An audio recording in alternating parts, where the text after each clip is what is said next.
का ये नहीं होना चाहिए। मैं मानती हूँ वोट बैंक की राजनीति है, मैं मानती हूँ भगवा की राजनीति है, पर राजनीति का मतलब ये नहीं है कि धर्म को नुकसान हो। ऐसे लोगों की वजह से हमारे धर्म को नुकसान हो। आप ये कह रहे हैं कि धर्म को नुकसान है, वो लोग कहते हैं इससे धर्म को बढ़ावा मिलेगा, और जो राम का नहीं वो किसी काम का नहीं। वो ये कहते हैं कि जो राम के इन आयोजनों में, हनुमान जी के इन आयोजनों में नहीं आएंगे वो रामद्रोही तो है ही है, देशद्रोही भी है साथ में। आपको नहीं लगता कि आप उसी कैटेगरी में जा रही हैं? नहीं, मैं राम को मानती हूँ, आप राम को मानते हैं, हम राम के बिना नहीं, राम से ही है सारा जगत। बट इसका मतलब जब बागेश्वर धाम नहीं था या बागेश्वर बाबा नहीं थे, धीरेन्द्र शास्त्री का हनुमान जी नहीं थे क्या?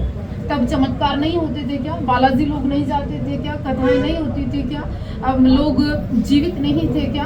तब बिना पर्ची के क्या लोगों को नहीं पता था कि मुझे क्या करना है?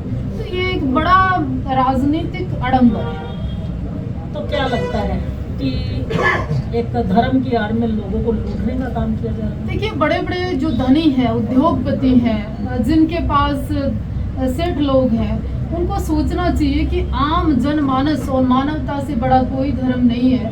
हर इंसान के अंदर परमात्मा वास करता है। आडंबर से थोड़ा सा बचना चाहिए। आपके अगर धाम की बात की जाए, चर्चा में आप भी बहुत रहती हैं, पूरे हरियाणा में आपका चर्चा रहता है। कहते हैं आपके धाम पर, कहते हैं जो लोग श्रद्धा भाव से आते हैं वो तो आते ही हैं, बड़े बड़े नेता और यहाँ तक कि बड़े बड़े गैंगस्टर आपके दरबार में हाजिरियाँ लगाते हैं। ऐसा क्या है? क्या देखिए, हम लोग किसी का स्कैन करके अंदर नहीं लेते हैं। हम लोगों का या कोई भी मठ मंदिर है, उसके दरवाजे खुले हैं आपके लिए भी और हर आदमी के लिए भी। पुराने समय में अगर देखेंगे तो डाकू भी मंदिर जाते थे, और बड़े बड़े जो डाकू रहे उन्होंने भी आराधना की, पूजा की। तो हमारे यहाँ ये स्टैंप नहीं है कि आप अपराधी हैं तभी आएंगे। यहाँ पे कोई अड्डा नहीं है, सभी आ सकते हैं, सबका स्वागत है। लोग ये कहते हैं कि साध्वी का चोला धारण किया है तो साध्वी बन के रहना चाहिए, लेकिन आपने राजनीतिक लोगों को अप्रोच किया, उनके लिए वीडियोस तक बना के दी, और आज वो सत्ता में है, तब तो आपने अप्रोच किया।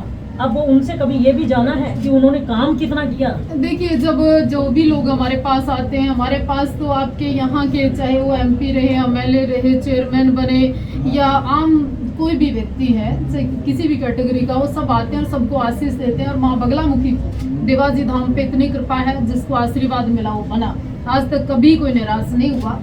और आम जनमानस का, आप जैसे पत्रकारों का काम है सवाल करना, पानीपत की जनता का काम है सवाल करना। पानीपत के लोगों में दम होना चाहिए, सवाल करना। पानीपत के लोगों में अपना वजूद होना चाहिए, काम करवाने का दम। साध्वी देवा ठाकुर करनाल में रहती है, वो यहाँ चेयरमैन का, जिला परिषद का, आम व्यक्ति का काम करवाने के लिए उसने आशीर्वाद दिया। आपने सपोर्ट तो बहुत बड़ा किया, जिला में जिला परिषद की चेयरमैन तक बन गए, और आज अगर उनको सपोर्ट किया देवा ठाकुर ने, तो आज उनसे सवाल क्यों नहीं करते कि पानीपत के लोगों ने मुझसे कभी नहीं कहा कि मेरा ये कार्य नहीं हुआ। पानीपत के लोगों ने कभी ये नहीं अप्रोच की, साध्वी जी ये बात है।